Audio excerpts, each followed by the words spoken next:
Vaccine कब आ जाएगी, कब से मिलेगी, सबसे पहला डोज किसको लगेगा, इसके लिए कितने रुपए खर्च करने होंगे, क्या वैक्सीन लगाने के बाद कोरोना नहीं होगा, कभी नहीं होगा, डोज की पूरी प्रक्रिया क्या होगी। बहुत सारे सवाल ऐसे हैं जो आम लोगों के मन में है और इसी सवाल का जवाब देने के लिए इस वक्त हमारे साथ देश के जाने माने डॉक्टर एस के सरीन, जो कि डायरेक्टर हैं Institute of Liver and Biliary Sciences के, दिल्ली से जुड़ चुके हैं। डॉक्टर, आपका बहुत स्वागत है आज तक पर। और मेरा पहला सवाल यही, प्रधानमंत्री नरेंद्र मोदी ने आज अहमदाबाद, हैदराबाद और पुणे का ये जो दौरा किया है, एक डॉक्टर की नजर से उसके संकेत और संदेश हम क्या समझे?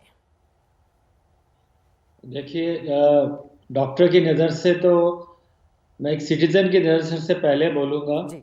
प्राइम मिनिस्टर जब इसरो से स्पेस लॉन्च हुए थे, स्पेस क्राफ्ट, तब भी पहुँचे थे। और बॉर्डर पे जहाँ पे वॉर, लड़ाई, बंदूकें चलती हैं, वहाँ पर भी पहुँचे थे। It doesn't mean that he actually is fighting with a gun, और he is one of the scientist जो कि इसरो से स्पेस क्राफ्ट उड़ाएंगे। सिमिलरली यहाँ जाने से उनका सिर्फ दोनों जगह से ये मकसद था कि हाँ, वो सिर्फ टेक्निकल स्किल्स नहीं देखने जा रहे थे, कैपेबिलिटीज, उनकी जो ड्राइव है लोगों की, और उसके अंदर जो श्रद्धा है काम में, उसमें क्या योगदान दे सकते हैं एज ए लीडर, जो शुरू से फ्रंट लाइन से उसको ले जा सके। वही उन्होंने आज दोबारा से किया।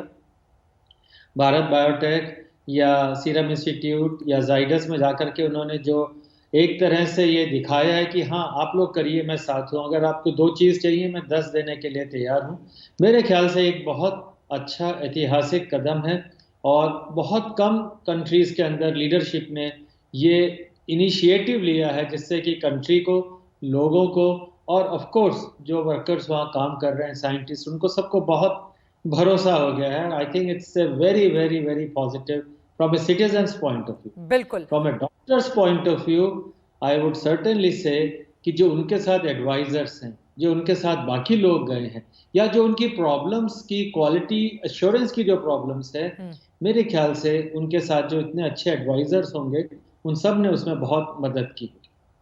और हम सब ने देखा कैसे वैज्ञानिकों की हौसला अफजाई करते हुए भी प्रधानमंत्री नरेंद्र मोदी नजर आए।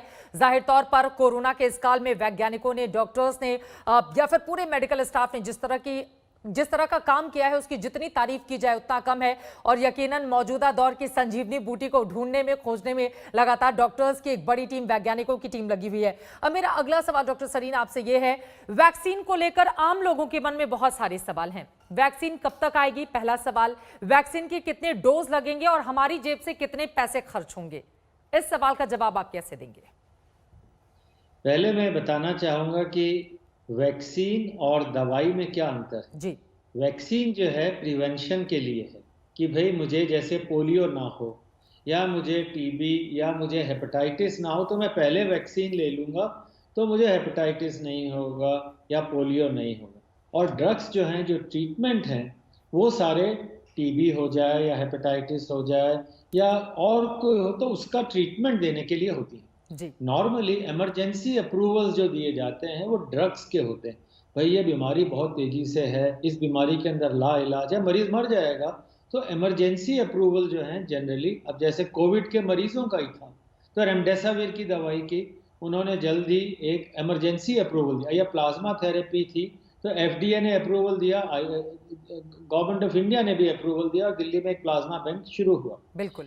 पर वैक्सीन के मामले में ये बहुत ज़रूरी है कि ये प्रिवेंटिव है, लोगों में कोरोना ना हो उसको बचाने के लिए है। तो safety is our primary concern, कि जिस आदमी को वैक्सीन मिले, और लाखों करोड़ों को वैक्सीन देने की बात हो रही है, बिल्कुल। और इसलिए मेरे विचार में सबसे इम्पोर्टेंट है सेफ्टी एज ए पैरामीटर। तो बहुत से लोग ये सोचेंगे कि हाँ भाई हम लगवा लें, पर जैसे कई कई ट्रायल्स के अंदर मरीजों को रोकना पड़ा। एक ट्रायल जो ऑक्सफोर्ड ट्रायल है, उसके अंदर किसी मरीज को बहुत साइड इफेक्ट हुए, उसने क्लेम भी कर दिया कि भाई मेरे को 5 करोड़ का क्लेम दिया जाए। सही है गलत नहीं मालूम। इसी तरह से फाइजर का, इसी तरह से मॉडर्ना का, सारी वैक्सीन में थोड़े थोड़े हिकअप्स हैं, और ये शुरू में होंगे, और एक तरह से ज़रूरी हैं, क्योंकि आप हेल्दी, अनअफेक्टेड, जिनको इन्फेक्शन नहीं, उनको आप वैक्सीन दे रहे हैं। तो सेफ्टी शुड बी, और इसके जितने पैमाने हैं, और मैंने अभी ब्रीफली आपकी न्यूज़ अनाउंसमेंट में सुना कि प्राइम मिनिस्टर ने कहा जितने भी इसके जो पैमाने हैं वो सारे सेफ्टी के किए जाएंगे। तो मैं इस बिल्कुल। बात से बहुत खुश हूँ, सेफ्टी इज आवर फर्स्ट। पर मीडिया से, लोगों से बार बार कि कितनी जल्दी आएगी, मेरी सलाह है कि जल्दी ना करें। मेरी सलाह है कि हमें इसमें कोई रेस नहीं जीतनी है, हमें इसमें एक श्योर, सर्टेन, इफेक्टिव वैक्सीन लेनी है। कई बार ऐसा होता है जल्दबाजी में आप बहुत सारी वैक्सीन बना लेते हैं, पर वो सेफ नहीं होती तो शेल्फ पे पड़ी रह जाएगी। बिल्कुल। इसलिए सारे पैमाने हमें, अब जैसे मैं आपको बताऊं, फाइजर की ट्रायल है, हम्म। उसकी 10 दिसंबर को अमेरिका में पूरा एफडीए रिव्यू करेगा बिल्कुल। इमरजेंसी अप्रूवल के लिए। मॉडर्ना का 17 को करेगा। इन लोगों ने 20 मिलियन डोसेजेस बना ली हैं कि दिसंबर तक अमेरिका में 20 मिलियन लोगों को ये वैक्सीन लग सकती है। बिल्कुल। इनकी वैक्सीन फाइजर और मॉडर्ना फेज 3 के अंदर बहुत इफेक्टिव पाई गई है। पर ये वेरी एक्सपेंसिव। जो आपने एक और सवाल किया कि भाई ये वैक्सीन फाइजर वाली -70 के अंदर रखनी पड़ेगी, उसके लिए एक बार के अंदर लगभग 1000 लोग से 5000 लोग इकट्ठे करने पड़ेंगे। एक बार खोल दिए तो फ्रिज के अंदर सिर्फ 4-5 दिन रह सकती है। ये सारे, और भारत को मिलेगी तो इतनी महंगी अफोर्ड ही नहीं कर सकते। इसी तरह से मॉडर्ना की वैक्सीन है, उसको भी -20 पे रखना पड़ेगा, तो कोल्ड चेन मेंटेन करना, बाहर से इंपोर्ट करना पॉसिबल नहीं। तो एक बात तो क्लियर है कि हमें हमारे देश में विकसित की हुई सेफ, सस्ती और इफेक्टिव वैक्सीन चाहिए। हमें इसकी जल्दी नहीं करनी चाहिए कि हमें 2 दिन में बनानी है या 10 दिन में लगानी है। हाँ, अच्छी बन जाए तो उसमें कोई बुराई नहीं। बिल्कुल। दूसरी बात जो बहुत इंपॉर्टेंट है वो एफिकेसी की है। एफिकेसी का मतलब है कि आपकी एंटीबॉडी बनी।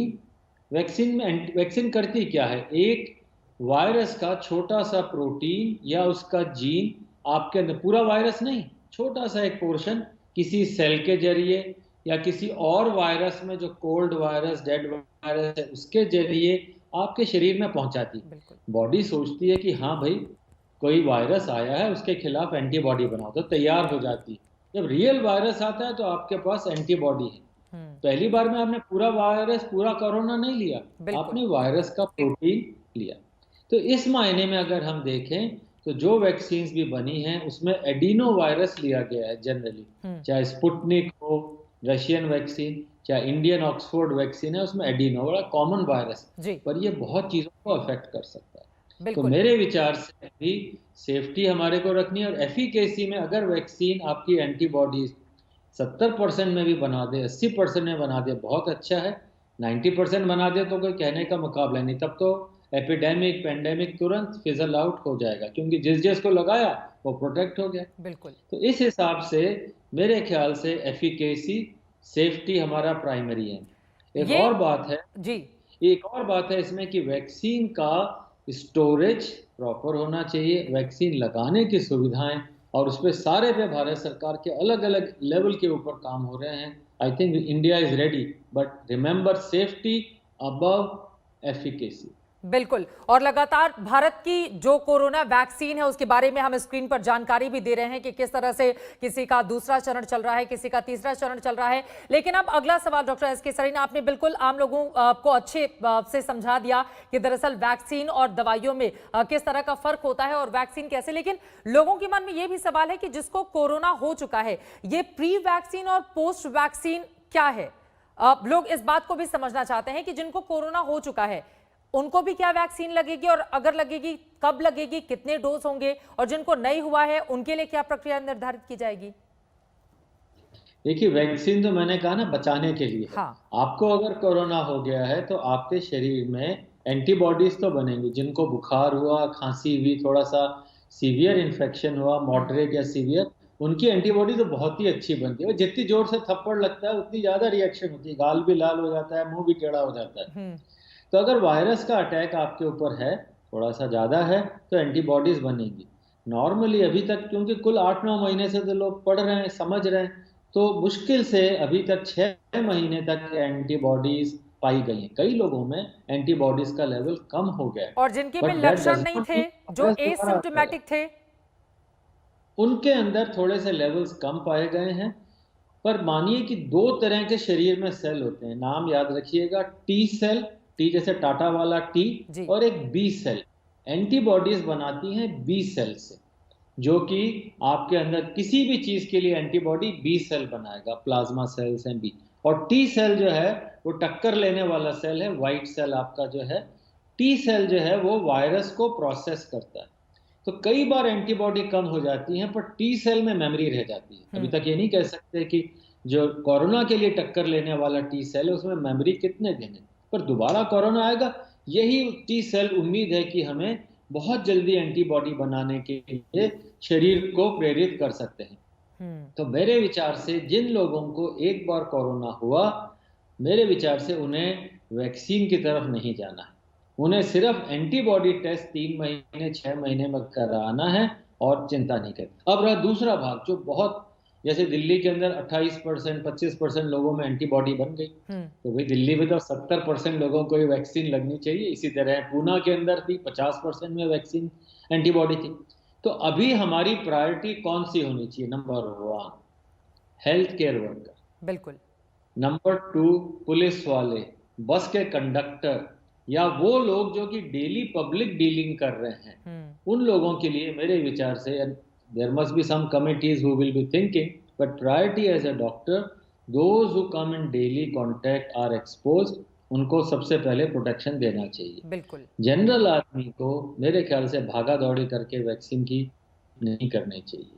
दूसरा, एल्डरली लोगों में वैक्सीन सिर्फ अभी मॉडर्ना या 2-3 वैक्सीन के अंदर ही अबव 65 में एफिकेसी पाई गई, थोड़ा ऑक्सफोर्ड वैक्सीन में भी पाई गई। तो एल्डरली लोगों के लिए vaccine should be A second priority, हालांकि वो ज़्यादा एक्सपोज्ड है, पर जब तक वैक्सीन का डेटा ये ना बताए कि बच्चों में और बुजुर्गों के अंदर वैक्सीन इफेक्टिव है, मेरे ख्याल से थोड़ा सा सब्र करना चाहिए। वो वैसे भी घर में रखना, उन्हें स्कूल खुलने नहीं है, घर से बुजुर्गों को जाने नहीं देना, तो मेरे विचार से उनको थोड़े समय, after 1 or 2 months, we should take them on priority। ये महत्वपूर्ण बात है आपने बताई है, लेकिन ऐसे भी बहुत सारे लोग हैं जो पुरानी दूसरी बीमारियों से ग्रसित हैं, जिनको लेकर खतरा कहा जा रहा है कि कोरोना का ज्यादा है, और ऐसे में उनको बहुत ज्यादा एहतियात बरतने की सलाह भी दी जा रही है।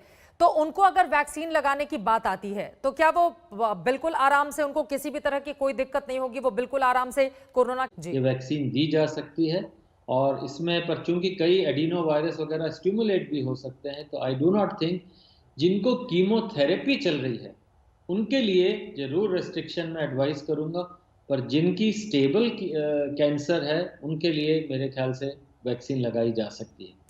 ये बहुत महत्वपूर्ण जानकारी आपकी ओर से दी गई है। बहुत शुक्रिया हमारे साथ जुड़ने के लिए और आज तक पर ये जानकारी देने के लिए। Doctor S K. सरीन को आप सुन रहे थे। एक एक बात इस वैक्सीन को लेकर, जिस वैक्सीन का इंतजार न सिर्फ हिंदुस्तान, पूरी दुनिया कर रही है। उन्होंने विस्तार से जानकारी दी कि किसको पहले लगेगी वैक्सीन की, क्या पूरी प्रक्रिया होती है, डोजेस कितने होते हैं, और यकीनन आपके मन में जितने भी सवाल चल रहे होंगे उन तमाम सवालों का जवाब हमने लेने की कोशिश की है डॉक्टर सरीन से। नमस्कार, मैं हूं अंजना ओम कश्यप। हमें उम्मीद है ये वीडियो आपको पसंद आया होगा। लेटेस्ट खबरों के लिए यूं ही देखते रहिए आज तक, और इस वीडियो के पसंद आने पर लाइक, शेयर एंड सब्सक्राइब करना ना भूलें।